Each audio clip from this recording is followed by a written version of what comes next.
Hey guys, today I'm going to show you how to send large files using Google Drive. So what you have to do is if your file is larger than 25 MBs, for example, this is my file.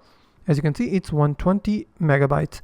So it will not be sent through Gmail. So what I will do, I will select insert files using Google Drive. I will click on Google Drive icon over here. Now, what I will do, I will go to upload section and I will drag and drop my file into this. I will wait for a second. Once my file has been uploaded, as you can see, it is now added as an attachment into the Gmail. So now you can add the recipient's email subject and type in your email, whatever your email is.